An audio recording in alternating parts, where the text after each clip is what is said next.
Nama saya Kanti, saya terlahir dari agama Muslim dari dulu. Saya sekolah juga ajaran Muslim dan saya didoktrin emang dari lahir saya itu Muslim. Nah, sekarang saya sudah berada di jalan kebenaran, jalan Yesus Kristus, yang mana juru selamat untuk seluruh umat. Kalau saya, bagi saya terutama. Nah, saya di keluarga besar, sayalah orang pertama yang menerima Yesus Kristus sebagai juru selamat saya secara pribadi ya. Dan kedua orang tua saya, kakak adik dan seluruh keluarga masih tetap agama Islam. Gitu ya, masih belum ya, tapi Ya, percaya ya Tuhan punya kendali ya. Yes. Lalu bagaimana sih ceritanya kok bisa menerima Yesus? Singkat aja, singkat. Karena itu dari pada saat saya tertidur. Pada saat itu memang batin pikiran saya itu lagi kacau sekali. Seumur hidup saya 21 tahun saya hidup, baru hari itu kacau banget. Dan di mimpi saya seperti ada orang menepuk pundak saya yang sebelah kanan ini dan berkata, kau berhak menyembahku dan kau berhak menjadi hambaku. Padahal kalau mimpi itu bagi saya cuman biasa. Nggak tahu kenapa batin ini dengan hati ini berkata, coba kamu cari kata-kata itu, cari. Padahal di situ, aku harus cari. Nah, maka dari itu saya bertanya sama teman dulu nih, karena kan sama keluarga kan juga agak renggang waktu itu. Nah, yang teman saya ini satu Muslim dan satu non Muslim. Nah, yang Muslim ini bilang itu cuma bunga tidur, tapi yang non Muslim ini menyuruh saya ke gereja. Puji Tuhan, nggak tahu kenapa hati ini malah pengen ke gereja. Pengen ke gereja terus. Pada saat di gereja itu suara-suara lagu-lagu rohani luar biasa kedengarannya, sampai ke lubuk hati saya itu merinding semuanya. Kayak, oh inilah yang aku mau dalam hidupku, inilah yang aku mau, ini yang aku inginkan. Sepertinya suara itu menuntun ke situ ya, gitu ya. Sepertinya, oh ini loh Allah yang benar gitu loh, yang selama ini aku cari gitu ya. Maka dari itu, dengan tekad, dengan hati yang kuat, dengan iman yang kuat, saya langsung beranikan diri Untuk belajar gitu ya. Untuk belajar, walaupun ditentang sama keluarga. Dan akhirnya sekarang saya hidup tanpa keluarga, diusir sama keluarga, tapi nggak apa-apa, saya punya satu Tuhan yang sangat Bapak sejati ya. Haleluya. Kapan sih dibaptis? Ayo. Tanggal 30 Maret 2021. Oke, nanti bersaksi ya. Tuhan berkati. Haleluya, haleluya, haleluya. Assalamualaikum warahmatullahi wabarakatuh. Salam Aki, aku kabarkan Injil keselamatan. Bapak Ibu dan Tuhan, ketemu lagi dengan saya Evangelis Avraham Effendi Usman. Bagi mereka kabar Bapak Ibu semua, tentu luar biasa. Yes, wow, kita itu sangat istimewa.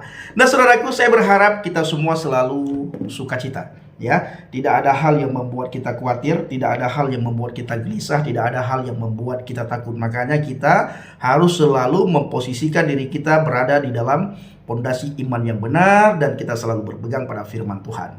Nah saudaraku, saya mengucapkan terima kasih banyak kepada Bapak Ibu yang selalu mendukung pelayanan Habaget, baik melalui doa, dana, motivasi maupun support saudara semuanya. Lebih-lebih lagi saudara yang mensupport pelayanan yang sedang kita lakukan di daerah Lombok ya. Saya di Lombok selama 5 hari dan saya sudah 3 hari ada di Bima saudaraku ya. Jadi banyak hal yang kita lakukan. Kita juga kita menguatkan anak-anak Tuhan.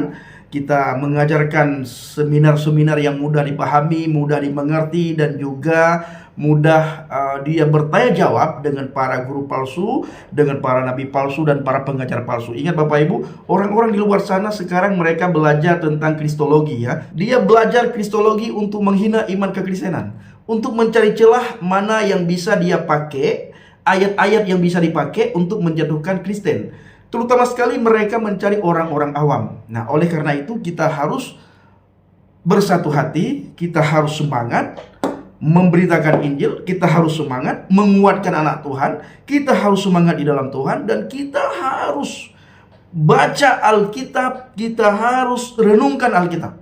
Setelah kita baca, kita renungkan supaya kita bisa memahami. Lalu kita harus juga belajar tentang Islamologi sedikit Bapak Ibu, supaya kita bisa bertanya jawab. dengan para nabi palsu, guru palsu yang mencoba untuk menggiring opini bahwa kekristenan itu begini, Kristen itu begini, Kristen itu begini. Nah, inilah tugas kita semua Bapak Ibu. Bukan saja tugas pendeta, tugas gembala, tugas penginjil. Ini tugas semua orang yang percaya kepada Yeshua HaMashiach, orang yang percaya kepada Yesus.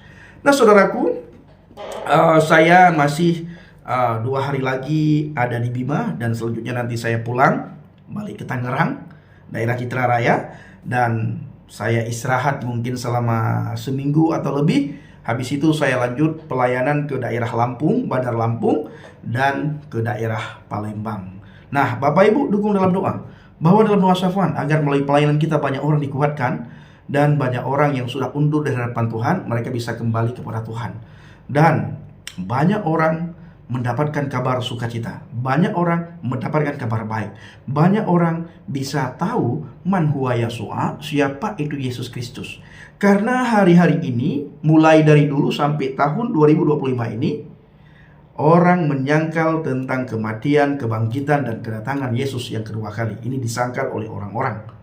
Nah, apa yang tertulis dalam firman Tuhan, mereka belokkan, saudaraku. Nah, ini tugas kita semuanya. Bapak Ibu, saya ingin mengajak kita semua untuk merenungkan sebuah cuplikan video di awal tadi. Ada seorang ibu-ibu yang mengalami Tuhan lewat mimpinya, lalu dia pergi ke sebuah gereja untuk melihat secara langsung bagaimana ibadahnya orang Kristen. Lalu di gereja tersebut hatinya dijamah oleh Roh Kudus. Hatinya dijamah oleh Tuhan. Dia merasakan lawatan Tuhan, Bapak Ibu. Setelah dia merasakan lawatan Tuhan dan hatinya dijamah oleh Tuhan, dijamah oleh Roh Kudus, seketika, saudaraku, orang tersebut berani ambil keputusan untuk murtad. Berani ambil keputusan untuk percaya kepada Yesus Kristus. Nah, saudara, seseorang yang sudah mengalami langsung, seseorang yang sudah melihat langsung, seseorang yang sudah tahu langsung, itu sangat berbeda dengan orang yang tahu dari katanya, dengan orang yang mendengar dari katanya, dengan orang yang melihat dari katanya. Nah, saya mengalami hal yang sama, saudaraku. Bagaimana dulu saya berkata kekristenan itu begini, begini, begini. Semua hal yang jahat-jahat saya katakan tentang kekristenan. Kenapa? Karena itu yang diperdengarkan.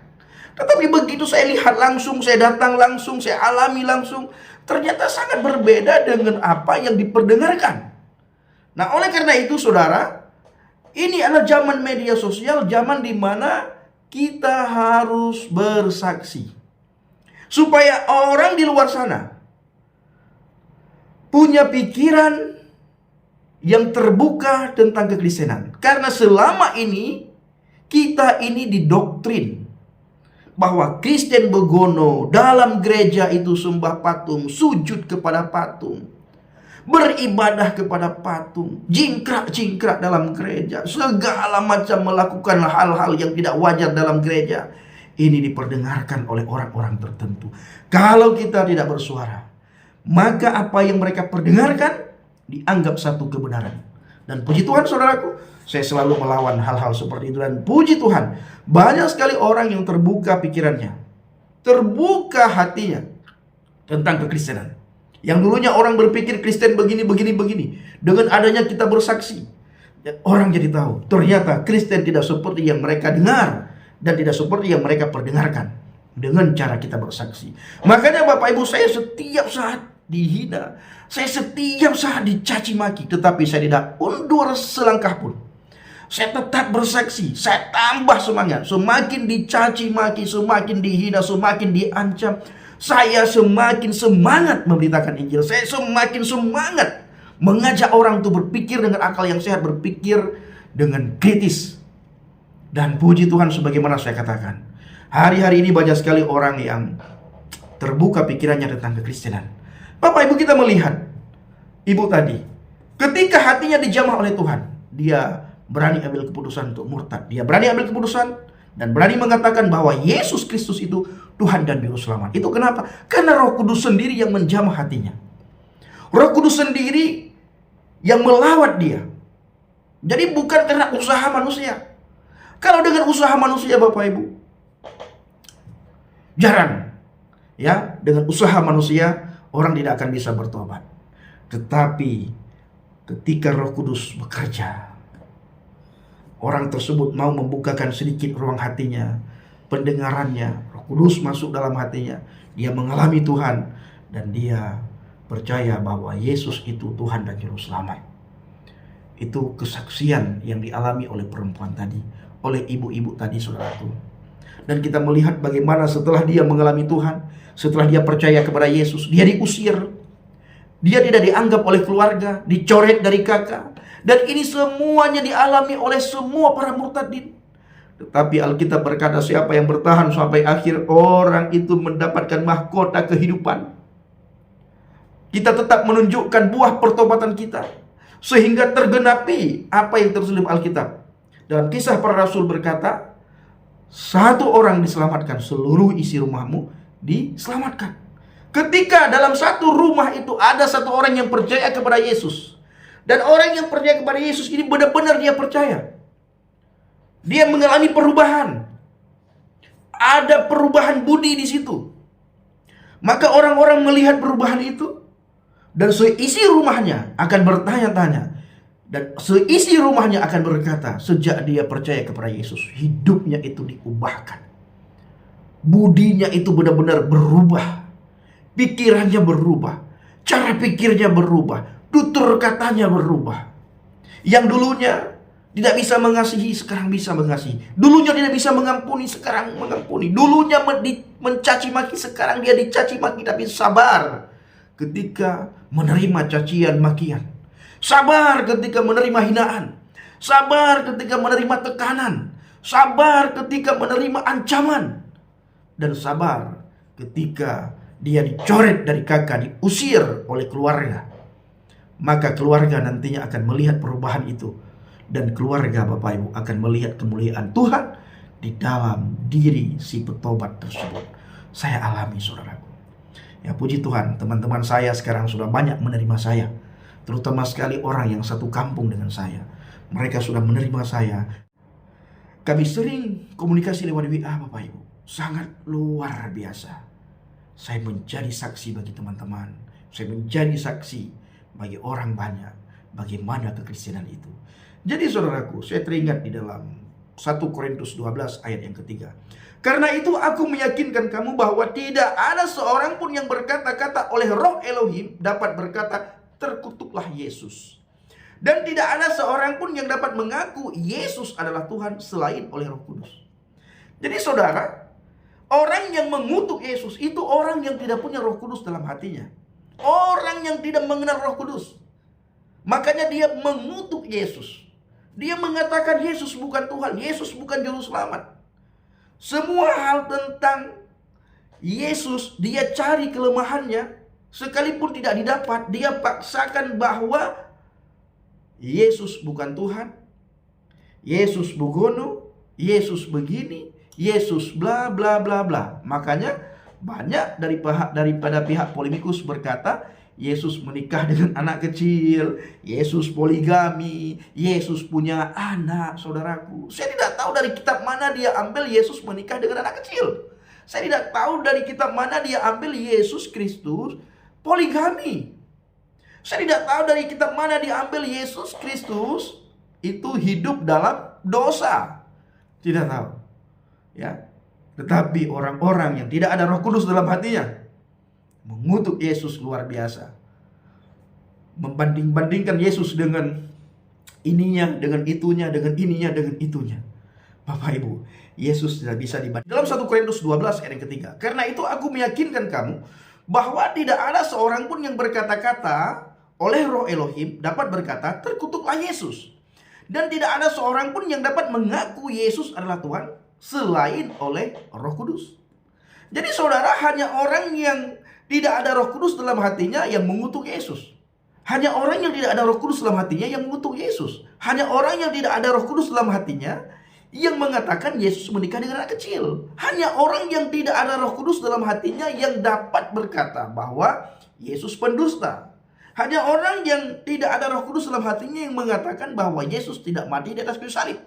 Hanya orang yang tidak ada Roh Kudus dalam hatinya yang mengatakan Yesus poligami. Ya, dia berpikir Yesus itu sama dengan seorang pribadi yang menikah dengan ini, menikah dengan ini, menikah dengan ini, menikah dengan ini, menikah dengan ini. Kita tidak bisa sebutkan nama secara vulgar Bapak Ibu, nanti ditangkoi ya, karena dianggap penistaan agama. Beda kita dengan orang-orang di luar sana yang dengan bebas mentafsirkan Alkitab, dengan bebas menghina Alkitab, dengan bebas mengolok-olok Alkitab. Itu kenapa? Karena Roh Kudus tidak ada dalam hatinya. Orang itu hanya mencari celah bagaimana Alkitab bisa dihina, Alkitab bisa dia tafsirkan menurut udel dan pikirannya, dengan tujuan dan maksud agar orang Kristen banyak yang meninggalkan Yesus, agar orang Kristen menjadi pengikutnya Bapak Ibu, meninggalkan kekristenan menjadi pengikutnya, alias bla bla bla bla dan bla bla bla, saudaraku. Tetapi ingat saudaraku, Alkitab berkata di dalam 1 Korintus 12 masih ayat yang ketiga, apa kata Alkitab? Hanya orang yang ada Roh Kudus dalam hatinya yang bisa mengatakan Yesus Kristus Tuhan dan Juru Selamat. Ini luar biasa Bapak Ibu. Ya, luar biasa. Jadi ketika kita mengalami Tuhan, ketika kita dilawat oleh Tuhan dan Roh Kudus berdiam dalam hati kita, tidak ada satupun kuasa di bumi ini, di dunia ini, yang bisa menghalangi kita untuk datang kepada Yesus.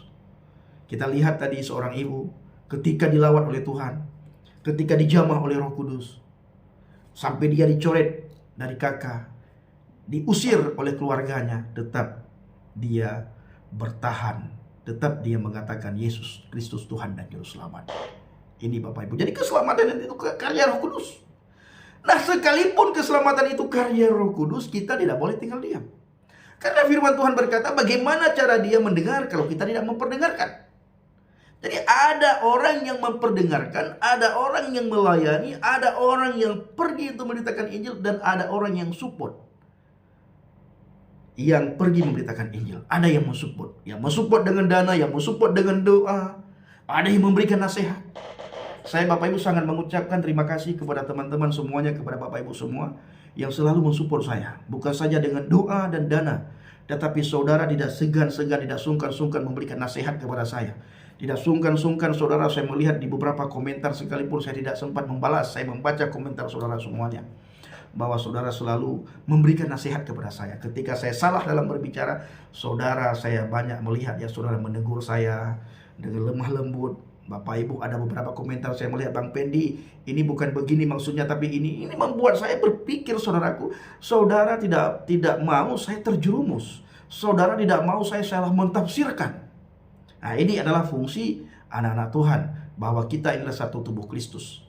Kita pergunakan talenta masing-masing bukan untuk menghina dan menjatuhkan satu sama yang lain, tetapi kita pergunakan talenta yang ada pada kita untuk memperlengkapi satu sama yang lain, saudaraku. Ini luar biasa Bapak Ibu. Nah, saudaraku, di dalam 1 Petrus 4 ayat 14 sampai dengan ayat yang ke-16, firman Tuhan berkata, berbahagialah kamu jika kamu dinista karena nama Kristus, sebab roh kemuliaan, yaitu roh Elohim, ada padamu.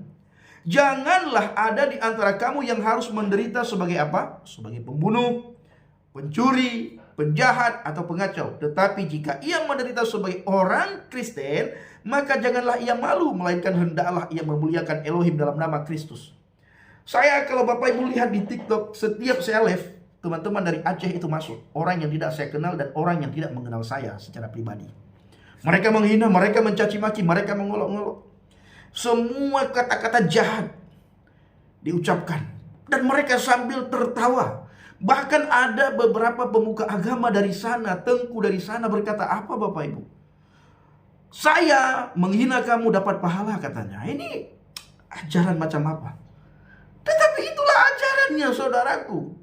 Kenapa dia bisa berkata saya menghina kamu saya dapat pahala, mencaci maki kamu dapat pahala, padahal ini bulan puasa, bulan penuh pengampunan, bulan penuh rahmat, bulan penuh maghfirah, katanya. Tetapi olok-olokan, hinaan, cacian, makian, ancaman terhadap saya luar biasa, saudara. Jadi suatu saat nanti saya akan tampilkan orang-orang yang DM saja secara pribadi, bagaimana mereka menghina, mencaci maki, mengolok-olok saya secara luar biasa. Ketika saya membaca, kadang saya meneteskan air mata. Begitu parahnya saya dihina. Tetapi saya tidak pernah undur selangkah pun Bapak Ibu. Saya selalu berkata, saya mengenal kebenaran dan saya tinggal dalam kebenaran. Saya tidak takut kalian hina. Begitu saya buka live TikTok Bapak Ibu, saya diam saja, saya dihina. Diam saja. Begitu buka live TikTok, saya diam. Saya tidak berbicara, saya tidak mengatakan a, i, u, babi, buta, titu. Saya diam saja Bapak Ibu. Dihina, dicaci maki, diolok-olok luar biasa. Padahal mereka berkata, agama kami agama paling baik. Mereka mengatakan saya menyembah patung, tetapi mulut mereka itu jahatnya minta ampun. Oh luar biasa Bapak Ibu. Apakah saya tidak mampu membalas? Mampu. Tetapi Alkitab melarang kita untuk membalas. Alkitab menyuruh kita untuk mengasihi. Alkitab menyuruh kita untuk mendoakan. Alkitab menyuruh kita untuk mengampuni. Alkitab menyuruh kita untuk memberkati Bapak Ibu. Dan sangat banyak juga orang-orang yang DM secara pribadi yang tidak menghina. Nah, mereka Bapak Ibu rata-rata yang tidak menghina itu minta bantuan saudara ya. Mereka minta bantuan, mereka berpikir saya banyak duit. Mereka berpikir saya banyak uang. Makanya saya selalu berkata, murtad aja dulu. Ya, masuk Kristen aja dulu. Apakah benar seperti yang kamu dengarkan? Apakah benar seperti yang digembar-gemborkan bahwa masuk Kristen dikasih uang, masuk Kristen dikasih rumah, masuk Kristen dikasih fasilitas, dikasih perempuan segala macam? Ayo murtad aja dulu biar tahu. Nanti kalau sudah murtad dulu, kalau memang benar dikasih uang, ya puji Tuhan kamu terima uangnya, kembali ke agamamu. Masuk Kristen dulu. Tapi ketika kamu masuk Kristen nantinya kamu melihat tidak seperti yang kamu bayangkan, tidak seperti yang kamu pikirkan, nah, itu urusan kamu. Kamu mau bertahan atau kamu mau kembali. Setidaknya kamu sudah membuktikan bukan dari kata orang, bukan dari katanya, bukan dari kata pemuka agama, tapi kamu mengalami langsung bagaimana kekristenan itu. Saya selalu berkata, bagaimana kalian hina, saya tetap bertahan dalam kekristenan. Bagaimana kalian olok-olok, saya tetap bertahan dalam kekristenan. Tuduhan-tuduhan palsu yang kalian alamatkan kepada saya tetap bertahan dalam kekristenan. Kenapa? Semua karena Yesus, bukan karena kehebatan, kekuatan saya, bukan karena kepintaran saya, tetapi semua karena Yesus Hamasiah. Roh Kudus yang memberikan kita kemampuan untuk bertahan. Roh Kudus yang memberikan kita kemampuan untuk kita bisa mengasihi, mengampuni, memberkati Bapak Ibu. Dengan kita melakukan seperti itu, dengan kita berbuat seperti itu, Alkitab berkata di ayat yang lain, sama halnya mereka menaruhkan bara api di kepalanya ketika kita tidak membalas Bapak Ibu. Dan ketika mereka meminta berkat kepada saya, pas kadang-kadang mereka minta, pas saya ada Bapak Ibu, saya berbagi juga walaupun 150. Kadang ada yang berbohong. Nah, dibilang orang tuanya di rumah sakit dikirimkan foto. Saya tahu itu bohong, tapi karena belas kasihan, ya saya kirim sedikit. Nah, saya selalu berkata, saya berkat yang saya miliki ini bukan berkat yang cuma-cuma datang. Ini berkat orang-orang yang memberikan buat saya untuk pelayanan. Ini berkat pelayanan. Saya bilang, beberapa hari yang lalu kawan saya, teman-teman, Bapak Ibu, meminta. Saya bilang, saya tidak bisa kasih hari ini. Karena saya masih di Lombok, saya tidak bisa kasih. Saya berkat ada, tapi saya tidak bisa keluarkan. Kenapa? Karena berkat ini berkat pelayanan. Tapi kalau 2-3 hari ke depan saya ada lebih, saya akan kirimkan. Ya puji Tuhan kemarin kita kirimkan Bapak Ibu. Walaupun 100.000, 150.000 kita kirimkan. Dan saya sangat bersyukur kepada Tuhan. Saya dipulihkan dengan luar biasa saudaraku ya. Saya belum bisa ceritakan kepada Bapak Ibu karena menyangkut beberapa hal. Tapi suatu saat saya akan ceritakan. Dan Bapak Ibu akan mendapatkan kabar yang sangat membuat Bapak Ibu sukacita. Dan pasti juga ketika mendengarkan kabar ini Bapak Ibu akan meneteskan air mata terharu. Beberapa teman yang saya jumpai secara pribadi, saya ceritakan terjadi pemulihan. Mereka rata-rata menangis, saya dipeluk, waduh luar biasa Tuhan Yesus dalam hidup Bang Pendi katanya. Dan itu semua berkat dukungan doa Bapak Ibu semuanya. Oke saudaraku semua, kiranya video ini bisa menguatkan kita, bisa memberikan pelajaran yang paling berharga kepada kita bahwa seseorang yang berkata Yesus Kristus Tuhan dan Juru Selamat itu semua karena Roh Kudus.